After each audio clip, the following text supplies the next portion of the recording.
This is NRT's Dialogue.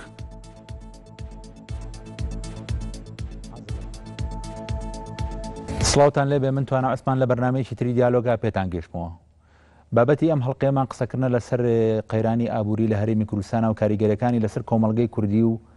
هاوکێشەی ژیانی سیاسی لە هەرێمی کوردستانە. بۆ قسەکردن لەسەر ئەم بابەتە ئەم جارە میوانێکی تایبەتمانەیە کاک محەممەد کەریم ئابووری ناس و جێگیری سەرۆکی منتدای ئابووری لە کوردستان. بەخێر کاک محەممەد.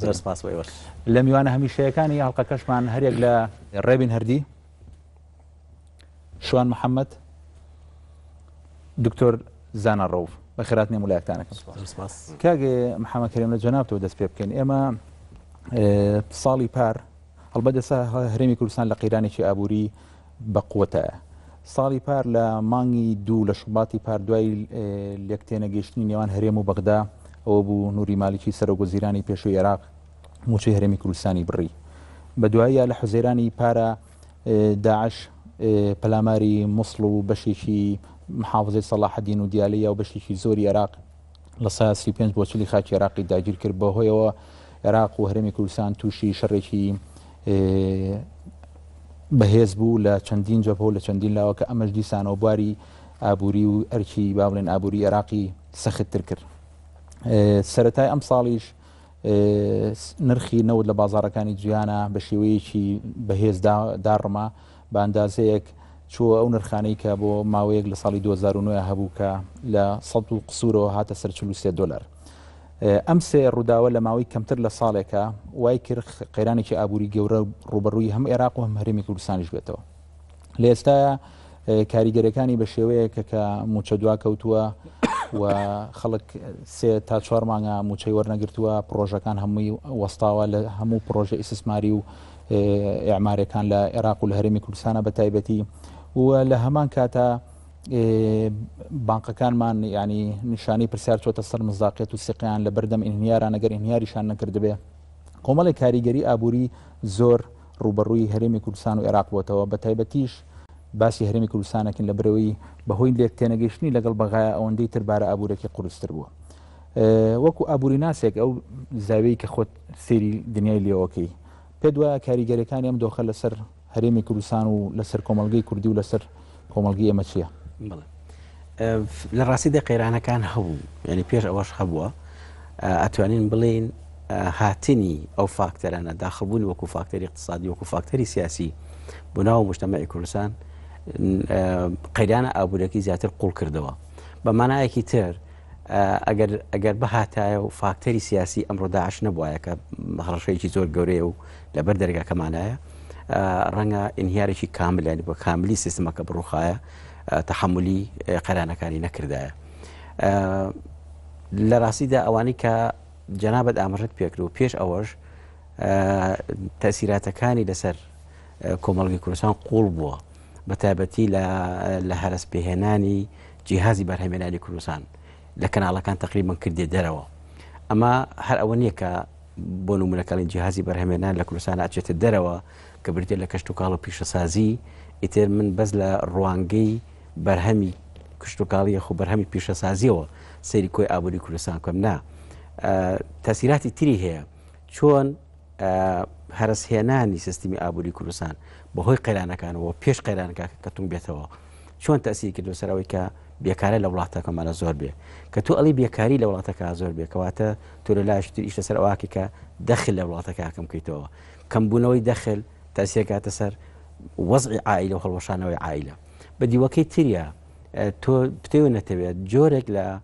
پاشکۆیەتی سیاسیت بۆ ئەو وڵاتانە دروستە بێ کە تۆ سەرچاوی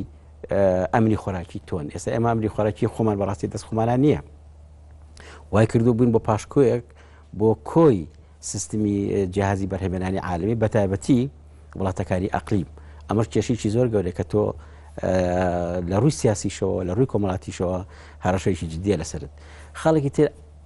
ئەم حاڵەتی کە دروست بووە وەزعێکی تری بۆ قوڵ کردومەتەوە، ئەوەیە کە ئیسپاتی کرد کە لە کوردستانە ئەوەی کە قیادی سیاسی کورد فەخری پێوە کرد کە داهاتی خەڵک زۆر بووە دەرکەوت داهاتێکی حەقیقی نییە، داهاتێکی مزەیەفە، داهاتێکە دروست کراوە لە دوای مێزی ئیدارەوە داهاتێکە بە ئیستیحقاقاتی توانای فکری و توانای جەستەیی نییە بەخشینەوەی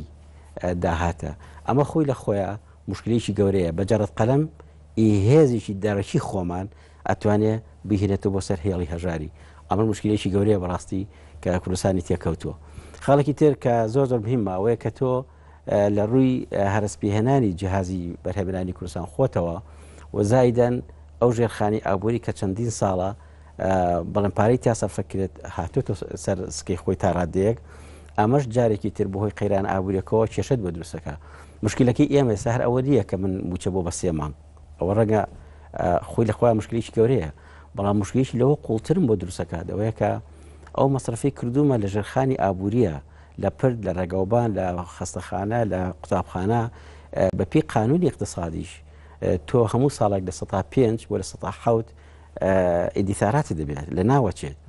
چەند مەکتەبمان هەیە ئێستا کە مڕەشەح بووی کە تۆ تابیری کەیتەوە چەند دایرەمان هەیە ئێستا مڕەشەح بووی کە ناتوانین دەوامی تیا بکەی خەریکە ئەڕوخێ باشە تۆ گەر معاشیش ڕاگرت ڕۆژ تاوەر ئەمانە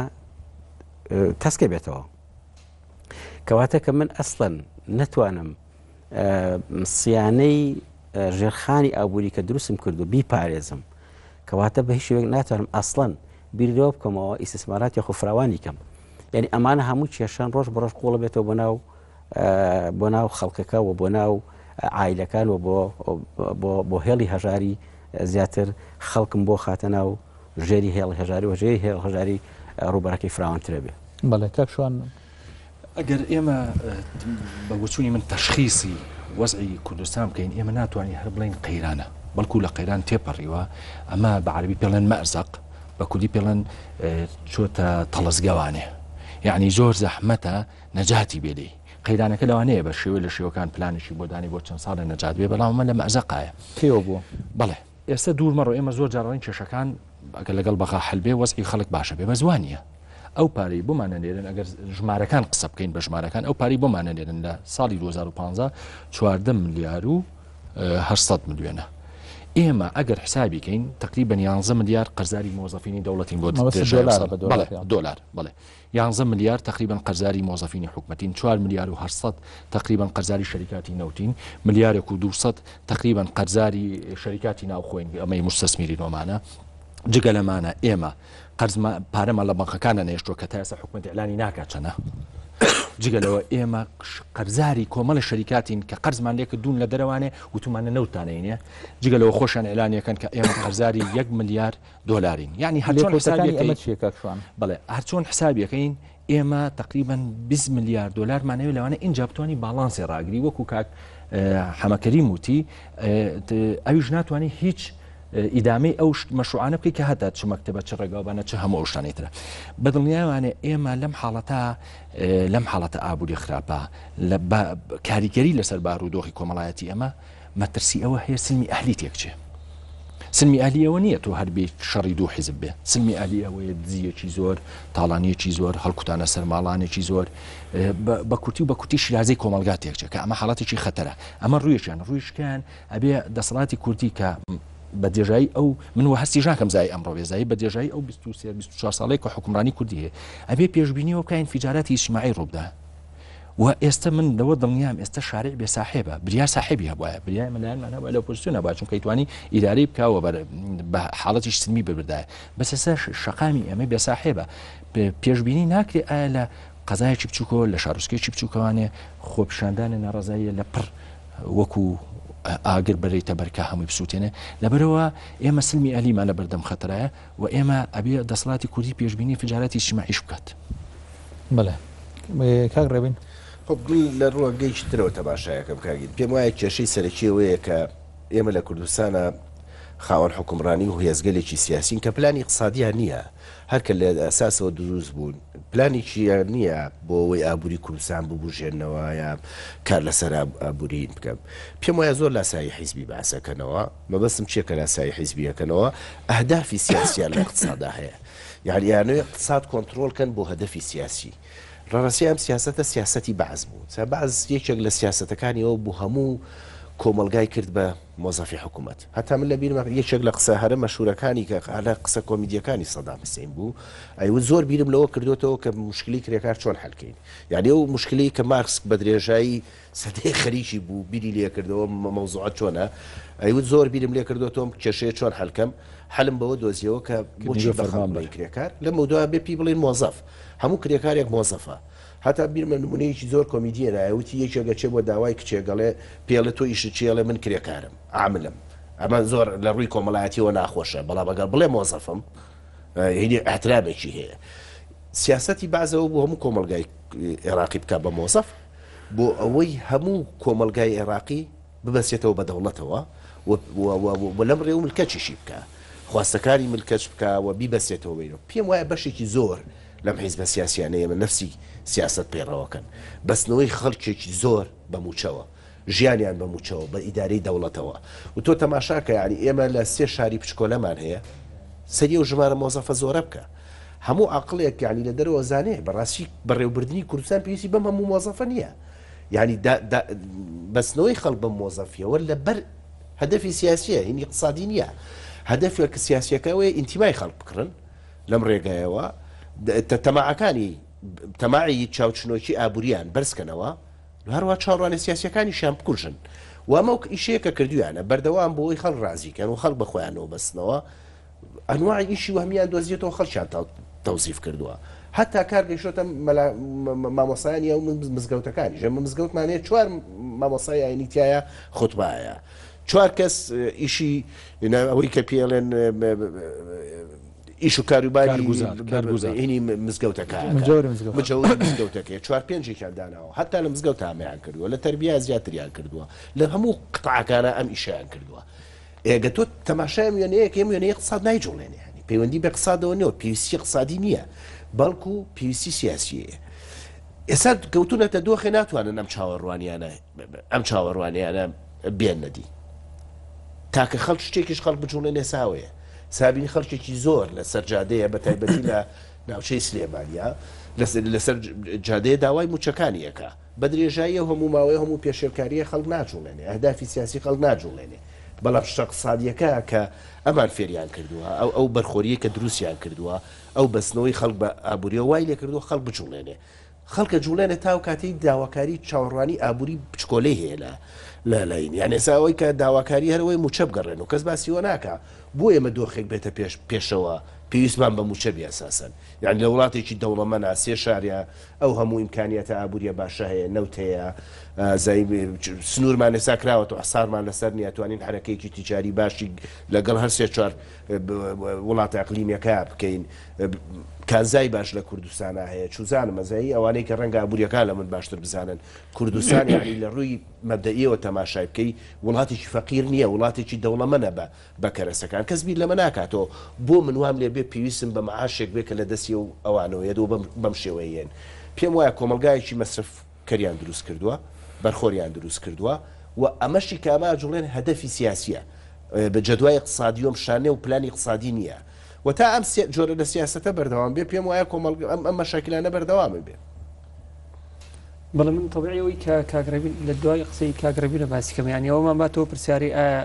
سیستەمی ئابووری تحکم بە حکومەکەەوە کات یاخود نظامی حکومەکەیە تحکم بە سیستەمی ئابووری لە وڵاتەکەیە کات بەنەتیجار دوکان ئاوێتە و دەرئەنجامی و کۆمەلگایان کێمەتیاژین ئێمە بێ قرارکەین لە بیدایەتە ئەم ئەزمە ئابووری کە لە کوردستانە هەیە سەرچاوەکەی ئەزمەیەکی سیاسیە بە جیاواز لە هەندێک وڵاتی ئەوروپی بوون یاخود لە ویلایەتە یەکگرتووەکانی ئەمریکا لە دوای 2009 کە ئەزمەیەکی اقتصادی کاریگەری لەسەر سیستەمی سیاسی کردبوونەوەی کە لە یۆنانە دوامین شتیان لە هەڵبژاردننی دوای یۆنانە کراوە تا ئەزمەیەکی سیاسی بوو ئەزمەیەکی ئابووری بوو خەریتی سیاسی گۆڕی بەڵام ئەوەی کە لە کوردستانە بەدیەکرێت نستەکەم بە پێچوانەوە ئەزمەیەکی سیاسیمان هەیە ئەم ئەزمە سیاسیە قەیرانێکی دارایی و قەیرانێکی ئابووری قوڵتری لەگەڵ خۆیان هێنا سەرچاوەکەشە گەڕێتەوە بۆچی ئەوش ئەوەیە کە تۆ طبقەیەکی حکومڕانی مایاپوچت هەیە مایاپوچ بەمانای ئابووری ناکە پارەی نییە ماوەی کە پێشنیازی نییە بۆ شازی بەڕێوەبردننی دەوڵەت لە ڕووی دارایی و ئابووریەوە ئەم طبقە مایاپوچەی کە حکومڕانەکە لە هەرێمی کوردستانە لەگەڵ خۆیان چی دروست کردووە جۆرە فەوزایەکی دروست کرد بەڵام دایان ناوە فەوزای خەلاق ئیداری ئەوزاعی پێوەکات بۆیە کاگەرگوێ لە یان بۆ لەم لەولەولا گوێ بگری لە وتاری یاخود لە قسەی وتەی ئەو کەسانی کە معنین بە چارەسەرکردنی گرفتەکان هەستەکەی ئەمانە تەنها ئامان گیانە ئیداری ئەو قەیرانە بکەن ئامان گیانی چارەسەری گرفتەکان کە نەگەر نامە لە ماوەکانی ڕابردووە دایان پێشنیاز و سەدان پرۆژە و بەرنامە هەبوو بۆی کە تۆ چۆن نتوانی مواجهەم گرفتانە بکەی تۆ لە بیدایەتەوە خۆ دەگلا نەکردوێتەوە ئایا ئەم حکومەت تۆ ینی ئۆکۆی کە لە ئەزمموی ئابوووری وڵاتانی پێشوە هەبوومە دەوڵەتێکی پاسەوانی تەنها پارێزگاریەکی لە سنوور سەروەری یاسا پارێزیت و یەکلایی کێشەکانی خەڵکەکەیتەوە دوای زەریبە لە خەڵک وەرەگریەوەکوی کە لە دەوڵەتی پاسەوان نموزەجە کۆنەکانە هەیە یاخود تۆ لە ئەساسە دەوڵەتێکی دەستێوەردەری دەستوەری هەموو بارەکانی اقتصادی اجتماعی سیاسی فەرەنگی هەتا دوایی ئێمە نەمانتوانی ئەمە لە پڕێکە هەرێمی کوردستان ڕوبەڕووی سیستەمێکی چۆتە ناوەڕۆکی سیستەمێکی سەرمایه‌داریەوە کە تایە بەرەو بەتایبەتیکردنی کردی گشتیە ڕوات لەلایەکەوە ژمارەیەکی زۆر احترامەوەی کە کاگڕێبینی شارد پێ من توام نای بڵم لە وڵاتە نەوتەکانە مێگەل دروستەکات کە مرۆڤ بەرخۆرەکان دروستەکات لە پڕێکە نەوتێتە ناو ئاراوەکە ئیمپراتۆرەتێک دروستەکرێت کە دەوڵەتی پیا بەڕێوە بێت لێرەوە مێگەلێک دروستەکەی لە چوارجێی خەڵکێک ئەزمێک خەڵقێنی لە مقابلە خەڵک سەرقاڵێکی بۆ ئەزمەیەوە و خەڵکش عقلێتی سوڵتەکە بۆ سێرکردنی خەڵک بۆ عقلێتی کەوەکو مێگەلێکو قەتیعێک سێریەکەی سەرقاڵێکی بە چارەسەرکردنی ئەزمەدارایەکانەوە هەرچی پلانە سیاسەکانی شێ لەولا دەوڵەت توانی بە ئاشکرا و بە ئاسایی بەخۆی تێپەڕێن بۆیە بە قەناعەتی من سەرچاوی کێشەکان سیاسیە قەیرانی ئابووری لەگەڵ خۆیانە نەگەوەی کە ئێمە لە سەرتا یانی وەی کە مامۆستا ئاماژەی پێ سەد لەگەڵ یامیانی ڕووداوەکە لە مانگی 2014 دروست نابێت پێشتر هەبوو بەڵام بەچی دەرەکەوت بە قەیرانی سیاسی دەرەکەوت ئەوەیە کە لە هەرێمی کوردستانە قەیرانمان هەیە لە حکومڕانیە شەفافیەتمان نییە فەسادی طبقەی حاکمە هەیە مامەڵەمان لەگەڵ حکومەتی ناوەندا پەیوەندیەکی دروست و ڕێک نییە بەڵام لە دوای ئەوەی ترکام کێشە سیاسی قۆڵە بێتەوە بچی بە قەیرانێکی دارەی ڕاستەخۆ کاریگەری سەرژیانی هاوڵاتی بەڵام کاک زانە مشکلەیە تەنها مشکلی هەرێمی کوردستان نییە مشکلی عێراقا بە شێوەیەکی گشتی ینی تۆ لە عێراقا اقتصادێکی ڕعیت هەیە کە پشت بە نەوتە بەستێ نەوت تاکە سەرچاوی داهاتە هەمووشمان نزانین کە اقتصادی ڕێعیەوەی کە تەنها پشت بە نەوتە بەستێ ئینسانتیایە مواطنتیایە مهم نییە لەبەرەوەی زەریبە لە خەڵک وەرناگیرێ ئینسانتیایە بەرەمهێن نییە و دەوڵەت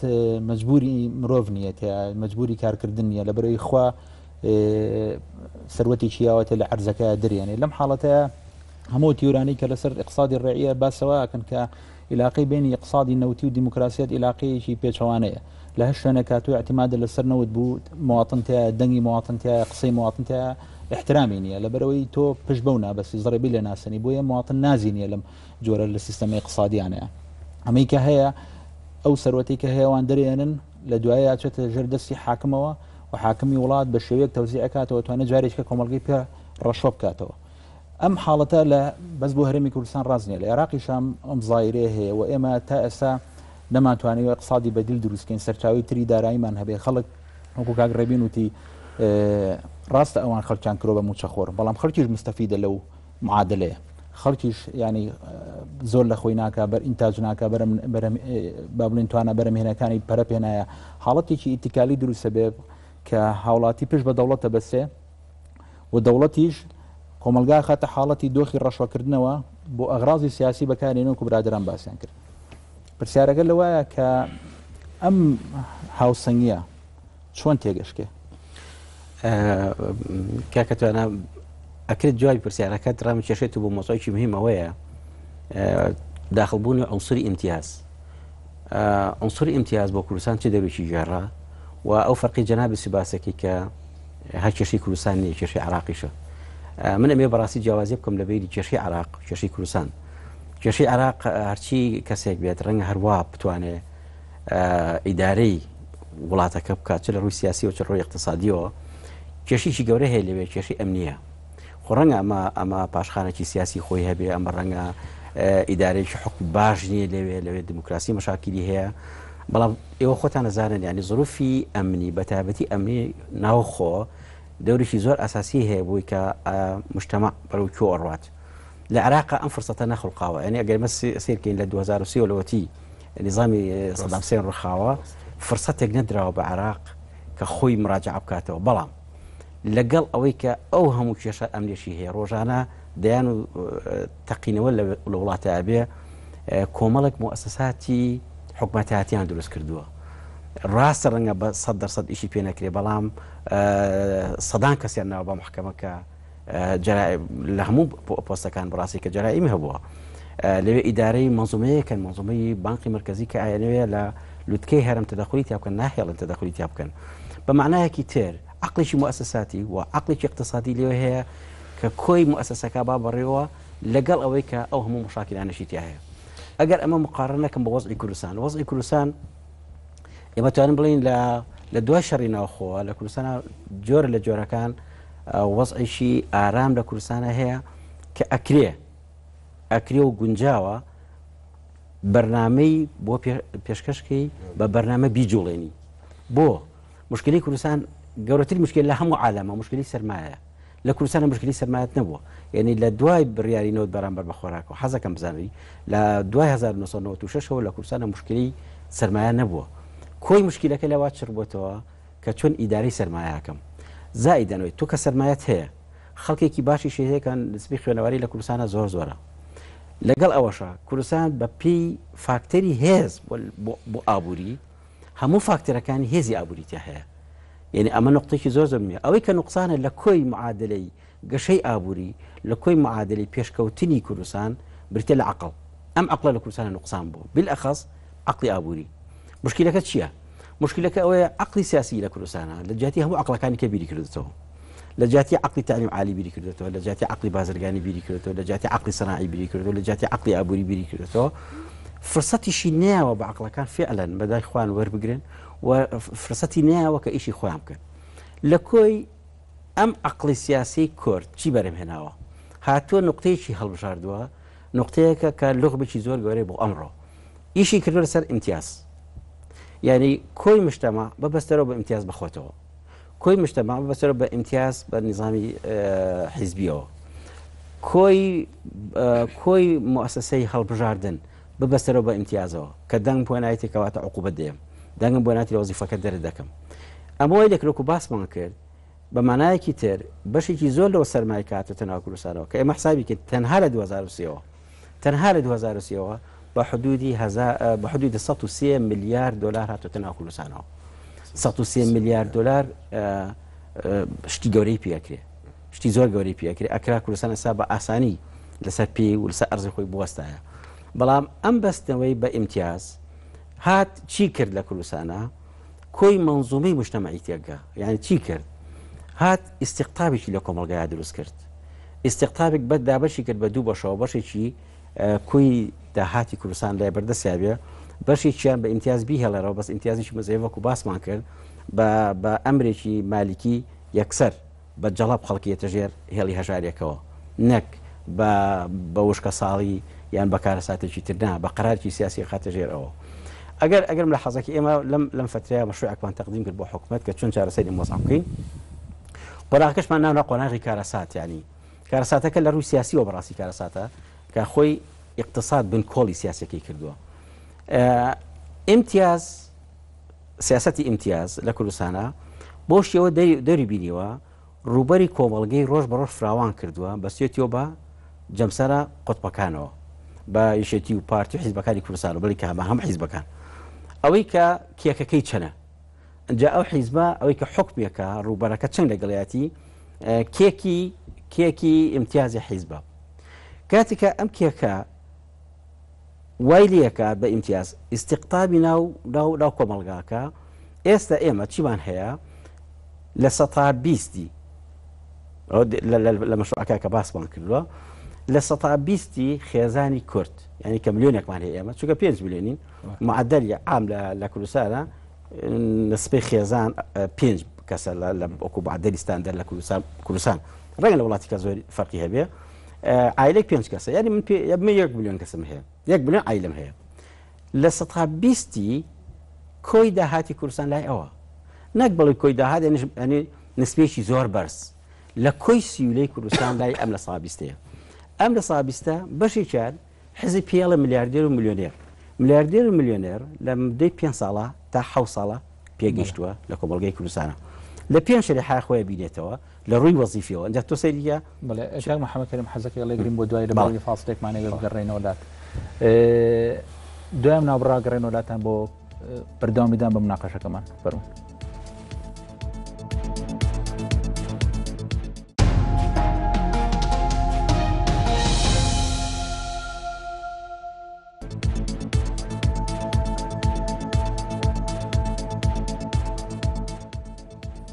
سڵاوتان لێبێ پێشەوەی بچینە ناوبڕەکە کاک محەممەد کەریم باسیەوەیە کرد کە وەکو مؤسسەکەتان وابزان منتەدای ئابووری لە هەرێمی کوردستان پرۆژەیەکتان پێشکەشی حکوومەتی هەرێمی کوردستان کرۆ بۆ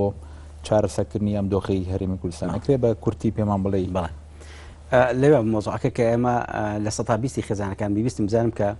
سیولە لە کوردستانە لە کوایە حتى بۆ معالەجەکەشی توگە نزانی سیولەکە لە کوایە نازانی چۆن دەسی بۆ بەری و چۆن کۆیەکەیتەوە لە 120 خێزانەکانی کوردستان تقریبا نسبەتی زۆر گەورە لە سیولی کوردستانە لە بەردەسایە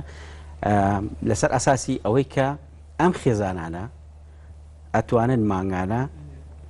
2 ملیۆن بەرەوژوور دینار سەرفکەن بۆ خێزانەکانیان کاکاتە چەند بە زمانی بازار 16 وەرەقە بەرەوژوور سەرفەکەن کولی مانگێک بۆ خێزانەکانیان ئەمە نسبەتیی بەرزە ئەمە حیزبەکان پیاڕن میلیاردێر و میلیۆنێر کە چەند تەبقەیەکە خوا لە بیریەوە بەو شێوەیە یەکەمیان برتێ لە کۆمپانیەکانی پەیوەندی کۆمپانیەکانی وزە و نەوت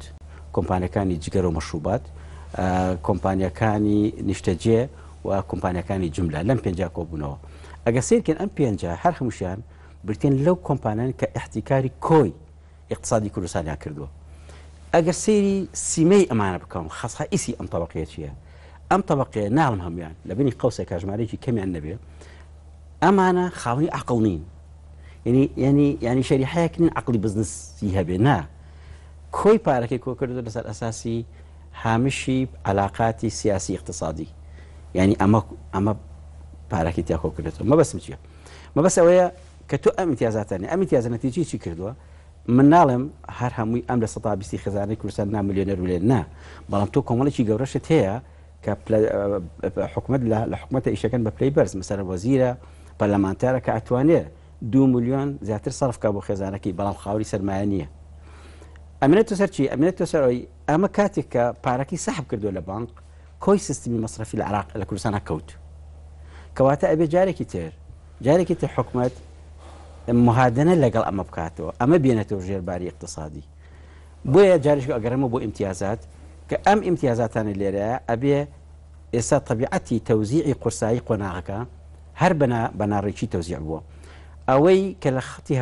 هەژارە تحملی هەم قورسایی معیشەتەکەکە قورسایی سفرەکەکە قورسایی احتیاجەکەکە لە هەمان کاتیشان نزیفەکەی شەڕەکە هەر ئەمەیدا ئەبێ حکومت بەڕاستی جارێکی تر نەک بەڵام حکومت دەسەڵات جارێکی تر لە کوردستانە بیرکاتەوە ئەم بەڵانسە ڕاست کاتەوە ئەو بەڵانسە ڕاستکاتەوە ئێمە دامەنا چۆن میکانیزم بگەم دەستی بۆ بەرەوە چۆن بەکارشی بێنێتەوە بەڵێ بەڵام کاگەشە من سەرنجێکم بێ پێش قسە بکەی یعنی ئەمە تەنها مشکلەکەمان مشکلەیەکی سیاسی نییە ئەسا ڕوبڕی مشکلەیەکی عسکەری و ئەمنیش بووینەتەوە ینی ئێستا کوردستان لە شەڕای عێراق لە شەڕای هەرێمی کوردستان بەشێکی زۆری ئابوووریەکەی و تواناکەی ڕوا بۆ شەڕ عێراق یەکێکە لە وڵاتانەی ئێستا پێی دوهەمین ئەحسایی زۆرترین بودجێ ڕوا بۆ کەرتی سەربازی لە سایە 24 بوو ستاندارد لە سای 24 داهاتەکەی ڕۆژ بۆ قتاعی عسکەری و بڵێن بواری ئەمنی ئەم ساڵ 15 تریلیۆنی تریان بۆ زیا کرد و 2 تریلیۆنی تریشان زیا کرد بۆ حەجی شعبی پێکەوە ئێستا عێراق نزیکی لە سایە 38 اقتصادەکە ڕوا بۆ بواری سەربازی لە کاتێکە ئەمریکا بۆ هەموو قوتە عسکەری خۆیەوە 3.8 ڕوا بۆ باری سەربازی بریتانیا 2.2 ڕوا بۆ باری سەربازی عێراق لە سا 38 توانەکانی ڕوا بۆ شەڕ تۆ بێوەش لەبەر چاو بگری کە ئێمە لەبەردەم کێشەیەکی سەربازی گەورەشە زانی پێشەوەی وەڵامی ئەو پرسیاری جەنابەت بەمانێ هەنێت تەوزیحاتی بەسیط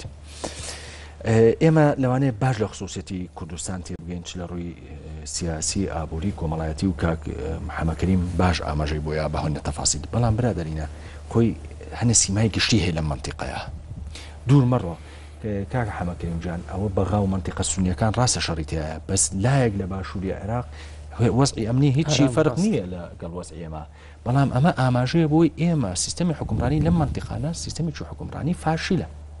ئەمە ئاماژەیەکە بەوە خاڵشی تر کە هەر باسی بکەین هەر ببوورە ینی بۆ تەوزیع زیاتر دەوڵەمەندەکان بە تایبەتی مستەسمی لە گەورەکانی کوردستان کاکە ئێستا ئەوان بەدەست ئەو دەسەڵات و ڕاستە لە سێبەری ئەوان نادەوڵەمەند بوون بەڵام ئێستا ئەوان بەدەست ئەو دەسەڵاتەوە جیرۆدە بوون هەرچی پارەیانە لە بەنکەکانە کۆنتۆل کراوە و بەبێ ئیرادەی خۆیان براوە و ئێستا بە ناو قەرزە کێ ئەدێتەوە چۆن ئەدێتوانێت نێڵنی سیسمارکە نێڵن بەکاری بێنن ئەمە شتێک دروستەکە لە مەقالەوانەی جەنابەت باشتر پسپۆری لەو مەجاالە شارەزابی دڵنیابوون ئارامی سیقەکردن بە بانکەکان نامێنێ سبینی ئەو سەرمایه‌داری کە ئێستا بە پارەکەی لە بانکەکە لێرەدانێ ئیباتە دەرەوەدایانێ و لەوێ زۆر معزز مکەڕم پارێزا و هەر وەختی شویسی بەکاری بێنێ خاڵێکی تر کاک توانەکە ئاماژەی پێبین ئێمە ئیشارەتی کرد بەوەی کە هەموو ئەنزیمە نەوتەکان ئاوان بەڵام ڕاستە سەرباری هەموو جیاوازیمان لەگەڵ کەلتوری ئەوروپا و نەرویجا بەڵام نەرویج وڵاتێکی خاوەن نەوتە ینی بەڵام سیستەمێکی دیموکراتی و شەفاف و ئەوی دایە کەواتە ئێمە شەڕێکمان شەڕی ئێمە ئەبێ شەڕ بێ لەگەڵ نەوتە ئەبێ لەگەڵ شەفافەتی نەوتە ئەگەرمانێت سیستەمێکی دیموکراتی دروستکەین ئەگەرشمانێت سیستەمێکی خلیجی سەڵتەنەتی وەکوانەی وڵاتانی خلی کەنداوی عەربی دروستکەین ئەوە شتێکی ترە لەبەرەوە ئێمە خاڵێک هەیە کە لێرە ئەبێ شەڕی لەسەرکەین ئەویش کە سەڵتەنە دروستەکەین با گەورە بۆ پەڕێنەوە بۆ تەجروبە پرسیار لەسەرەوەی ئایا ئێمە چ سیستەمێکمانەوێت ئایا وەکو ئەو منشینانەمانەوێت کە ئێمە بە بەردەوامی مەسئولینی ئێمەش ئاماژەی پێدەن لە کاتێکە کە نە حقوقی دیموکراتی هەیە لەوێ نە حقوقی ئینسان هەیە نە مافی ئافرەت هەیە یەک دنیاشت مەشاکی هەیە پرسیاری تریانەوەی مەسەل لە سەربازێکە ئەزانی ئەگەر ئێمە ئاماژەیەکی سەرەوە تۆزێک گەورەتر سەیری بکەین لە منتیقا حربێکی ئستینزافەکرێ حربێکی لە بەرچوون بەڕێوە برێ و من قەناعەتیشم وایە لێرە هێزە گەورەکانی دنیا ئەمریکا بەریتانیا فەڕەنسا و هاوکاتە وڵاتانی منتیقەکە ئەم دەورە بین لەم شەڕە ئەم شەڕە هەر ئستینزاف نییە لە خوێنە استنزافە لە تاقی اقتصادیە ئستنزافە لە چەک فرۆشتنە دوومەڕۆ تا ئێستا سعودیەشەکە لە وڵاتانی کە زۆرترین چەکە فرۆشێ کە کەمترین شەڕیشی هەبووە وڵاتانی کەنداوی شکل عفو وڵاتانی کەنداو هەمان شت ئەوە عێراقیش هەمان شت ئێستا بەشێک لە بودجەی زۆری عێراق ناتوانێت وە بەرهەمێنانی پێ بکە ئەوەیە کە چێتە بوارە عسکرێکەوە بەشی چیە چێتە گەندەڵی ئێمەمان لەبیر بێ بە بەردەوامی عێراق بە دێژایی ئەو چەند ساڵە عێراق لە ترۆب یا یەکەم یا دوم یا سێمی لە لیستی شەفافێتی دەوڵەتی لە لیستی شەفافێتی نێودەوڵەتی شایەت لە وڵاتە گەندەڵەکان کەواتە ئێمە لە جەوێکە ئاژین کە سیستەمی منتیقەکە سیستەمێکە بەڕاستی فاشیلە بڵێ کێشەکە بە بڕای من دووبارە گەڕێمەوە کاک توانە سیاسیە ئەزانی وە نەبێم ئەو قسانەی کاک حەمەکەریم هەمووی ڕاستن ینی من لە ڕووی ئابووریەوە شانە نازانم بەڵام هەتا و پێشنیارە باشانەی کە ئابووریانەیە مەیکەن هەڵەی گەورە لە وایە کە ئێمە وا بزین ئەم هێزانە لە نەزانی وەم شاکەن لەبەرەوەی نازانن وەگەرێمە نەسیحەتیان بکەین و ئەگەرێمە پێشنیاری باشیان بینێ ئەچن جێبەجێەکەن پێم وایە ئەمە هەڵەیە لە ئەوڵەوە تا ئاخیر کێشەکە لە وایە ئەم برادرانە بانقەس واکەن یعنی پێویستیان بەم سیاستیان وایە سیاستیان بەم جۆرەیە ئەگەر لا مشکلیان لەوانە ینی بڵێ نەزانن کە چۆن ئابووری کوردستان بیراکرێتەوە ئەوان زۆر باش زانانی دنیای کادری باشی ئابووری بانەیە کە ئەتوانێت لەم ڕۆ ڕێنمایی باشیان بکە ئێمە خەبیری اقتصادی کەممان نییە ینی کە شارەزایە ئەوە توانێت شت بکە نەگەوە توانم خەبیری اقتصادی لە دەرەوە بێنن کاکە خۆیانی کێشەیەک نییە ینی مۆنە ینی ئەمەیە بڵێم لە نەزانینەوە نایە کە ئەم دۆخە ئاواییە لەو پەڕیزانینەوەیە و هەدەکە فەکەش وازەحە کاکە ئەمانە ئەیانەوێت کوردستان وەکو موشتی تایبەتی لەبەر دەست خۆیان نابێ لەبەر دەست ئەو خێزانە سیاسیانە بێ کە حکومڕانی کوردستانەکەن لەبەردەم حیزبیشانە بێ خۆ لە حیزبیشە حیزب کوورد دەبێتەوە بۆ دەسەڵاتی کۆمەڵی بنەماڵە و کۆمەڵی خێزانی دیاری کراوە کوردستان وەکو مولکی تایبەتی خۆیان تەماشاکەن و بەشە بودجەت بەشێک ئەگەر لەوە بن وەکو مەکرەمە تەماشایەکەن وەکو هەدیەک تەماشایەکەن باوڵاتیان ئەیانەوێ ژیانی هەموو خەڵک بەدەزەوان بێ بژێوی خەڵکەم و بەدەستیان بێت لە ڕاستیا کوشتن و مردنیشمان بەدەسەوان بێ یعنی ئەوان زۆر بەوازحی لە ڕاگەیانە زۆر جارەگەنە ئەو هینەی کە بەواشت بەوازحیەوەڵێن کە ئێمە ئاژین لە وڵاتە و هیچمان لێ ناکرێ پیاوەتیەوانە ینی ئەوە کوڕی باشن کە نامان کوژن ینی هاوڵاتی ئێمە نە لە ڕووی قانونی نە لە ڕووی موەسساتیەوە هیچ شینێکی نییە هیچ حیمایەتێکی نییە بۆی بیان پارێزێ تاکە حیمایە کە بیان پارێزێ ئەو هاوڕێیانن هەموو شتێک بەدەزەوانە وەمەیان بانقەز کردووە بۆی دەسەڵات و هەیمنەی خۆیان لەبەرەوە من پێم وایە بە پێشنیاری ئیسلاحاتی ئابووری مەسلەکە چارەسەر ناکرێ پێم وایە ئەم دەسەڵاتەی کوردستان پێویستی بە ڕاچڕەچینێکی ڕاستەقینە هەیە کاگرە تەیدن بۆ قسەیە یعنی وڵاتانەشی کە اقتصادیان نەوتیە ڕێعین وەکو تەجروبەی نەرویج کە کاکشوان باسی کە تەجروبەی ئەزەربایجان تەجروبەی کەنەدا نێجیریا هەندێک وڵاتەیە کە اعتیمادی لەسەر نەوت بووە بۆ قۆناغێک ئەو دەستکەوتە زۆرەی کە نەوت هێناوەتی بۆی بەکارهێناوە بۆ دروستکردنی اقتصادی بەدیل کاکە سەرچاوی تر بەڵام ئەمان چاویان لە باس کردە لەگەڵەوە لەگەڵتان یارمەتی هاوڕێت کاکە ئازایی چێ باس تۆ تەماشاکە ئازایی پیشە سازی عێراقی چەند پێشخستە بوو جانی من ئازایی پیشەسازی عسکەری پیشەسازی عسکەری بۆ یارمەتی لە پێداویستیە بازاڕەکانی عێراق ئێمە هەر شیمەکی عێراقیمان نەکری سەلاجی عێراقی مانەکری غەسالی عێراقی مانەکری یعنی پیشەسازیەکی بینا کردبوو کە لەسەرین کاکامان ئەوەشیان نەکرد کاکە ڕێبینجانەزانی بە دێژایی ببوورێک لەوانەیە لە بەش کاکزانە بخۆین بە دێژایی حکومڕانی لە عێراق لەوەتی دروست بۆ بە تایبەتی لە دوای 58وانێ تاک ڕەهەند ئیشی کردووە تاقا ئیقتصادی سەرەکی کە لە سەر و لە ساڵانەوەدا بە بەردەوامی نەوت بووە قطاعەکانی تری ئیهمال کردووە من کەواڵێم بەشە زەراعیەکەی کوردستانی واز لێنێ کردووە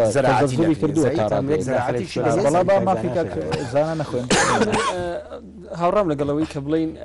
ئەوەی کە لە عێراق ڕوئات کاریگەری لە سەهرێمی کوردستان هەیە بەڵام ئەمە تۆزی مبالغی پێوەکەین ئەگەر بڵین وڵای تر ئێمە هەموو خەیرانەکانمان لە بەغداوە بۆیێت یانی ئەو خەیرانە لە ناوخۆ بۆ دروست بۆ بەشێکی پەیوەندی بۆ هەیە یعنی یەک پرسیاری زۆر بەسیط کە هەموو جارەی کردیان چه سیاسەتی ئابووری لە وڵاتی ما یەکەم دیاریەکە دوم بەڕێوێ بات یعنی لە بەسەترین ئەزمایە کە ئەتەقێتەوە لە مانگی ساڵی 2014 بۆ نەکە ئۆپۆزیسیۆن بەشداریەکات لە حکوومەتە ئەڵێ وەڵام ناتمە دەسەر قاسەیەکی بەتاڵ ئی باشە ینی تۆ نەتوانی وەکو هەندێک مێرو کە مێرو لە بۆن مناچێت لە هاوی ناخواردن کۆکاتەوە بۆ زستان لاچە خۆی پێی نەکات بۆ هێلکەکانە یان بۆ گەرانەیە کە دایانەی خۆی تویش پاشەکەوتێکت نییە یعنی تۆ نظامێکی حکوومەتێکی گەورەی نەتوانیت پاشەکەوت تێ بکەی بۆیە حکوومەتی زۆر کە کاگین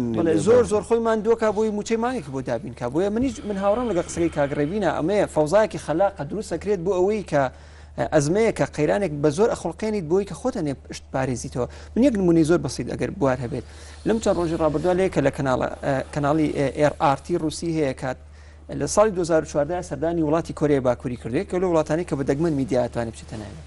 دوایی کە ڕێگەیەکی پێدرێت هەندێک گفتوگۆ لەگەڵ خەڵکا بکات پرسیاری لێکات دەوڵەتێکە لەسەر بناغی دەوڵەتی واجب دروست بووە واتە وڵاتێکە پێی ناڵێن تۆ مافەکانت چیە بڵکو تەنها پێ لە بەرپرسیارەتەکانت چی ئەڵێ وت حەزەکەن چیتان هەبێ ئەڵێ مە بەسە بۆ ئێمە کە لە وڵاتەیە کە هین تەنها بەزەوەیە کە ئەلمیم کوڕەکەی کیم جۆن ئیل ئەم واجبی بەسەر شانە سپاردمەوە ئەم گەورەتی شتە بۆ من بۆ ئەو داواکارانەی کە هەیەە هەمیشە داواکاری بێت زۆر بەسیط وردێکاتەوەڵێ داوای نەکرد زۆربەی خەڵکەم قابلێکرایی وادان هۆڵی گەورەمەوە دروستکەن بۆ سێرک باخچەوەی ئاژەڵانمان بۆ دروستکەن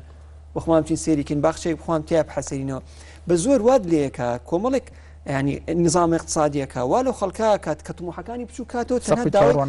بچووکێ کاتەوە من تەسەورەکەم ئەم ئەزمەی کێسا لە کوردستانی هەیە بە شێوەیەک لە شێوەکان دەوڵەت بێ بەڕێوی بەرێت بۆ ئەوەی ئاستی داواکارەکانی خەڵک بچوو کاتەوە ئێستا گەر خەڵک پێی بڵێ تۆ لەگەڵ درێژکردنەوەی ویلایەتی سەرۆکی هەرێمە یاخودە تێ موچەکە وەرگیرەڵەیە یەکەم جار موچەکەم وەرەگرم کەواتە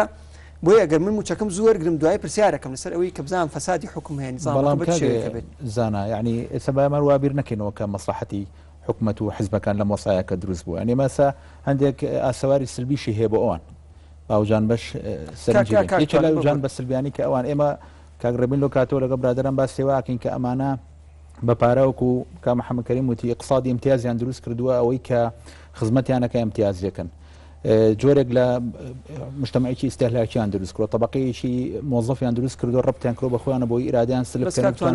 حزب زەرمەند نەبووە باشە ئێستا لە مۆزای اقتصادیە ئەوان ناتوانن موچەی بندیوار بن ئەوان ناتوانن منظەمی مجتمعاتی مەدەنی کە یەک دینار ڕێکخرا و کۆمەڵگەی مجتمعی مەدەنی مزەیەف دروست کرا و ڕبتیان کردو بە خۆیانەوە و دەورێکی عکسیان ناونەتێکە ئەوان زەختەکەنەوە لەسەر کۆمەلگە لە باتیەوەی کە کۆمەلگە زەختی کۆمەلگە بخات سەر دەسەڵات هەچی منظەماتی مجتمعی مەدەنی و NGO-یانە موچەی بڕاوە نسریان نەڕێم شەڕیان ناکرێم شەڕ ڕاشڕەچینێکی گراشی دروست یعنی مەبەسمێ ئەوان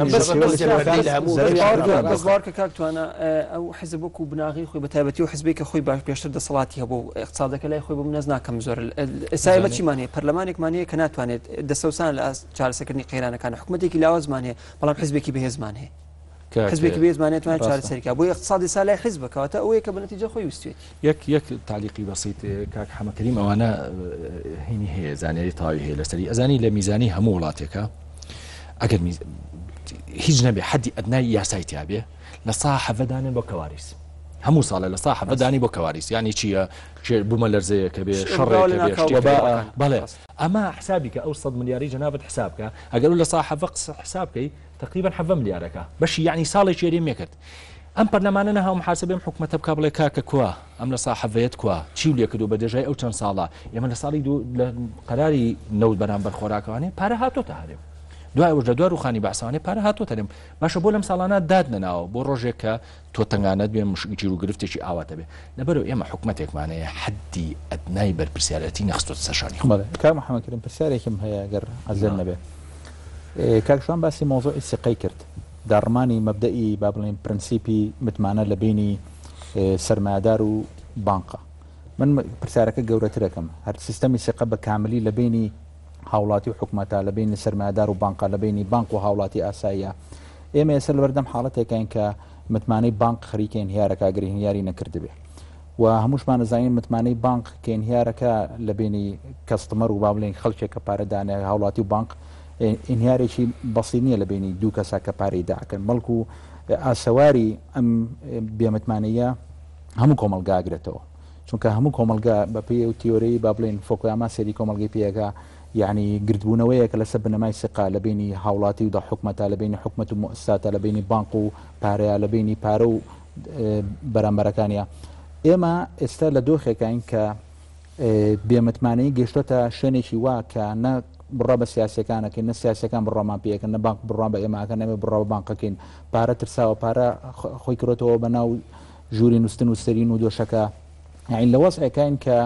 بێمتمانەی بە تەواوەتی باڵی کێشاوە بەسەر ئەم کۆمەلگەی ئێمە تەسیراتی ئەمە چیە یعنی لە ڕووی ئابوووریەوە وەڵام پێشەوەی کە جوابی پرسیارەکەت بە هەرزمنی جوابی پرسیارەکەشدا بس کۆمەڵک نقاط مناقەشە کرا بە تایبەتی بینی کاکە ڕێبین و کاکەشوان لەسەر وەزعی اقتصادی نظامی سەدام حوسێن بەس بە کورتی بۆی بە کورتی بەس بۆی ئەو ئاماژەیەک بۆ حەسبی تەوزیحی مەسەلەکان متێدی ڕێی کاکڕێبینەکەم ینی لە زمانی حزبی باسە بە دوو قۆناغا ڕۆشت 79 بۆ 85 لە 79 بۆ 85 دوو قۆناغی زۆر مهم بوو لە عێراقەکە دروست بوو لە 79 پێیان تاقی انفجاری ینی ئیسێسمارە دروست بوو لە عێراقا هات ژێرخانی وڵاتەکەی دروست کرد و دوا ئەوە هات استراتیجیکی داخل کرد استراتیجی ئەحلالی وارداتی بڵێم لە اقتصادا یعنی تۆ چی لە دەرەوە هێنم لە ناو خۆما دروستیەکەم ئەو فەدری کاک ڕێبن باسیەکە فعلا ئەمە هەموو شتەکانمان هەبوو مشتی ستاندەری عالەمیش بوو بەڕاستی بۆیە ئەمەوێ بڵێم ئەوە کە فعلا نهجێک هات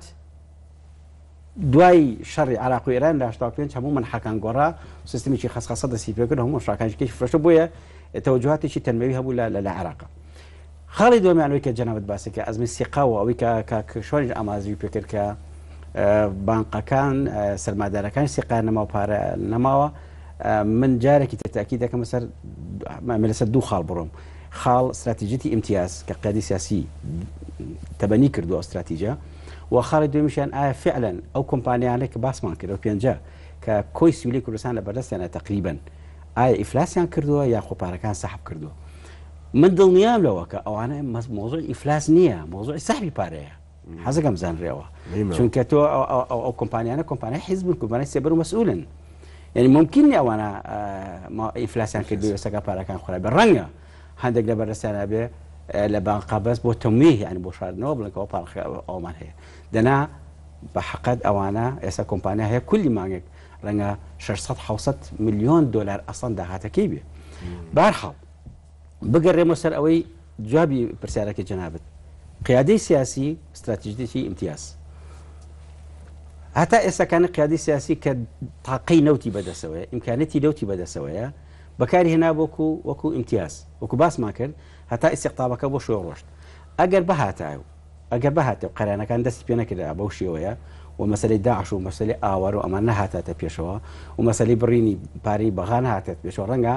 چەندین ساڵی قیادی سیاسی بیتوانێت بە استراتیژی ئیمتیاز ئیشەکەی بڕوە بۆ چونکە استراتیژی ئیمتیاز وی لە بەردەسا بوو کە ڕۆژ بە ڕۆژ دایرەی مجتەمع فراوانکە کە بەخۆی بەسێتەوە بەڵام کاتێک کە قەیرانەکان دێ استراتیژیەتی ئیمتیاز خۆی دەوری نامێنێ من ئەمەیە بەڕاستی بگەم یەک نەتیجە لەوەیە کەواتە مەساحەی مجتەمع لە دەوری حیزب کەمە بێتەوە ڕەنگە لێرە لەگەڵ کاکە دکتۆرزانە تۆزێک جیاواز بن بۆی کە حیزب بە قوتی نامێنێتەوە بینەوە سەر ئەلێرەوە چی لێ دێ کە تۆ ئیمتیازت چەندەوە لە خەڵک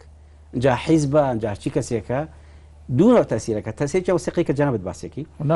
وەلای لێ بکەیت تەسیری دار ئەوەیە ئیتر پشت لەو حیزباکە کە ئەڵم پشت لە حیزبەکەکە یعنی چی لێرەیە بە معنایەکی تر بە استراتیژیەتی ئیمتیاز کۆی فاکتەری یاخیبوون لە ناو مجتەمەعەکە تەخدیرەکە دیهۆشیەکە سڕیەکە ئیمتیازاتی داوە کەواتە نە فاکتەری ناوخۆ توانێت ئیشکە نە فاکتەری دەرەوە کە تەسیر کاتە سەر فاکتەری ناوخۆ بیکا بە شۆڕش نایجوڵێنێ و باشترین نمونەش حەڤی شوبات بەرحەڵ بینە سەر سەر متمانە شتێک هەیە لە اقتصادا ئێمە پێڵی متمانە لە بینی قیادەی سیاسی و لە بینی خەڵک لێرە ئەوەی کە ئەم دوانە ڕەتەکابێکەوە لە اقتصادا شتێکە پێڵین پۆتێنشڵ ئەنێ ئەتاقل کامیرە بە یعنی هێزێکە شاراوەیە دیار نییە لە ناو کۆمەڵگەیە ئەمە چێ ئەتوانی بیتەقێنێتەوە تەنها قیادی سیاسی متمانەی قیادی سیاسی بنمونەیەکی بەسیط غاندی بەبێ یەک فیشەک تەقێنێ شۆشی وڵاتەکەشی ڕزگار کرد بۆ وتی کاچی خۆم لەبەر ئەوەی کە قوماش فتح پاشا بەریتانی بۆ ئەو کاتە ئی بەریتانیا شتی بەریتانی مەکرد گەورەتر مستعمەری هێند بەریتانیا بوو چەندەها ملیۆن خەڵکی تیا بوو کە نانەکڕی سەنعەتی بەریتانە تووشی شەلە بوو مشکلەی بە دووسە بوو بە کورتی یەکسانی کە مەجال بیتێ ئەمە لە قیادی سیاسی کورد کە ئەمە نەماکەواتە پۆتێن گەورەترین سیلاح لە دەستی قیادی سیاسی نەما چونکە کە تۆ پۆتێنشەڵت هەبێ متوانێت هەبێ قیادی سیاسی چی خۆتەیەکدا بنی ئیرادەی قیادەی سیاسیە کاتوانێت کۆی توانای کۆمەڵگە بەگەڕ بخاتەوە من ئەگە سیقەم بە قیادی سیاسی خۆم بێ شەڕ و ڕەخەیتە سەر یەک بە ئیخلاسی شەکەی بەغیری ئەو ئەو قسەی ماوەسا ئیشارەتی پیاوی کە خەڵک لە چواردۆری حزب نامێنێتەوە من ئەڵێم خەڵکە دوایە بێ بچێ بۆ شوێنێک ئەبێ مادەم و خەڵکە وڵاتێکی ڕێعیە ئەبێ بچێتەوە بۆ شوێنی تر بەڵام ئەو جاران دڵمان بۆ خۆش بوو کە خەڵک واز لە حیزبێنێت لای حکوومەتی لای پەرلەمان بێسامانم کۆمەڵ دامەزراوەیەکن کە لاواز ناتوان بۆیە من قەناعەتم وایە جارێک ترم خەڵکە لە چواردۆری حزب کۆ بێتەوە بۆیە گومانم هەیە لەسەر ئەوەی کە ئەسڵن پلانیش ئەوە بێت جارێ ئەم قەیرانەداراییە چارەسەر بکرێت بەڵکو ئەمە ئاماژ لی نزیکترین ئێستا چێ خواهیاتی حکوومەتێک لە بەردەسە نەخڵک داوای تاعینبوونی لێکات نەخڵک داوای نەسری و ئیزافاتی لێکات حکوومەت بەدای موچەکەیەکە بەس بەدوای موچەکەی خۆیان گەڕێت بۆیە ئێستا دەوڵەتیش ئەگەر بێ چارەسەری شتەکانی بۆکە بەس موچەکەی پێ بەخشێتەوە بۆیە من بۆیە دیسانەوە تاکی دەکەمەوە لەسەر ئەوەی کامە بەرنامەیەکە حزب لێرەیە بە دیوەکەی تریشانە بەهێزە بێت بۆیە ئەم ئەوەی کە بە ئاگایی کە باز لە دەسەڵات دەکات لە بێ ئاگاییەوە نییە بەرنامەی داناوە بەڵام بەرنمەکانی خۆی بۆ ئەزەماتەکانی دیسان و خەڵک ئەجوڵێنێ بەڵام احترامن لە بینی و دوو قەوسەوەکو خەساندنە ینی جۆرێکی ترە لە خەساندنی خەڵک تەنها بە پاسایی موچە جاران بە ئیمتیاز بوو بەڵام جارە تەنها بە موچەکەی کات ڕەنگە دوایی ئەمەش هەمیشە ئەیکات هەڕەشەیەک لەسەری تۆ گەر نەتوانیت پابندی من بی ئەوە منم کە توانیمە لە گرفانی تایبەتی خۆم لە کاتێک ئەم گرفانی حکوومەت و دەوڵەت بووە لە گرفانی تایبەتی خۆم پارەکەت پێمەوە بۆ ئەم زیواجێتی کە دەوڵەت مامەڵی لەگەڵاکات تۆ وڵاتێکی لە پڕێک ئامەژ بووین بە وڵاتێکی ڕێعی ئەجنا پێشتروانە بوو لە هەرێمی کوردستانە بەڵام خۆمان وابەستە کرد بە پرسینەوتەوە وڵاتێکی خەڵکت دروست کردووە لەسەر ئەوەی کە تەنها بەرکارە بەرخۆرە تەنها توانێت وەریگرێت و بخوات و ژمارەیەکی زۆر بۆ ئیمتیازی بۆ خۆی دروست کردووە بەڵکو تەنها تعارضێک کە حزب تێکەوت پێ ئەوەیە کە ئێستا مەرحەلەی امتیاز کە خەڵکی پێکۆ کردوێتەوە ئەم جارە بە ناوی دەوڵەتەوە کردوێتی و حزب خۆی تیا بەشدار بوو بەڵام پێم وایە ئەوەی کە وای کردووە ینی ئەو سوالەکە بۆچی خەڵکینەکە ئەمان لە یەک شتوانیانە لێزارانەیشیان کردووە زۆرینەی خەڵکی کوردستان و زۆرینەی بە تایبەتی حیزبیەکانوانەی کە لە دەوری حیزبەکانین کرد حیزبەکان توانیوانە قەنەعەتیان پێکەن ئەم کێشەی دەرەکیە کێشەی نهاتنی کێشەی بەغاوە کێشەی شەڕی داعشە یعنی کەس ئەو تەسەوڕەی ئێمە نییە کە ئەساسن کێشەکە بنیەویە و پەیوەندی بە سیاسەتی ئابووری هەرێمی کوردستان و بە سیاسەتەکەبوونی توانی ویانام حکایەتە بە خەڵک بڵێن کە ئەم کێشەی دەرەکیە و خەتای ئەمانیتیانە مشکلەکەوەیە بەغام و چەنایەت یعنی بە بوجەنایەت و شەڕێکیشمان هەیە ئەمایان توانی لەبەر ئەوە خەڵک ئەو ڕەدیفعل ڕادیکالەی نییە یعنی ڕاستە ئیمتیازەکەی ئێستا لە دەستاوە بەڵام پێی وایە ئەم ئیمتیاز لە دەزانە خەتای هێزە کوردیەکان نییە خەتای بەغایە و خەتای شەڕی داعشە و بەمە بەعکسەوە من لەگەڵ ئەو هینەی کاکزانایەم کە ڕەنگە ئینتیما بۆ حیزب بەقوت بکەن فوو بەهینێکی هەستێکی ناسیۆنالی بەقوە تاکە ئەچنەوە پاڵ زیاتر حیزبەکان توانە بوو لە سەری ئەزانی یەک جانیپەیەکە ئێمە قسەمان لەسەر نەکرد ئەویش ئیقتصادی حیزبە بۆ زانین تا لە تێگڕایم ئەزمانە ئیقتصادی حیزب زەرەری زۆر کەم بەرکەوتووە دیقەتی کەناڵەکانیان بن کەناڵی تازە ئەکرێتەوە کۆنگرەی گەورە ئەگرن لە شوێنانی تر ئەمە ئاماژەیە بۆ ئەوەی کە ئێمە اقتصادێکمان هەیە لەسەر و هەموو سیستەمی اقتصادی ئێمە وەڕواکەش اقتصادی حیزبە من قەناعەتم وایە بۆ خۆم قەناعەتم وایە کە ئێمە بازە ئەوەیەکەین پێشمەرگە پارەی نییە من قەناعەتم وایە هەردوو حیزب بۆ ماوەی چەند مانگ شەتوانن بەس پێشمەرگە بژێن بەڵێ کاکشان بە تێبینی خۆم کۆتایی بەرنامەکەیانم کاکشان باسی گەری تەقینەوەی کۆمەڵایەتی کرد بە هۆی نەبوونی پارە و داڕمانی وەزی ئابوووریەوە بەزەوە یەکێکە لە تیۆرەکان یەکێکە لە تیۆرەکانەوەیە کە کاتی خۆی لەنەوەکانە ئەمریکیەکان کە حەساریان خستە سەر عێراق پێیان وابوو دروستکردنی گەماروی ئابووری و دابەزانی وەزعی ئابووری خەڵک بێتە مای گۆڕانکاری بەڵام دەرکە و خەڵکی عێراق بوو بە عەبدی بوونی بایعی و بوو بە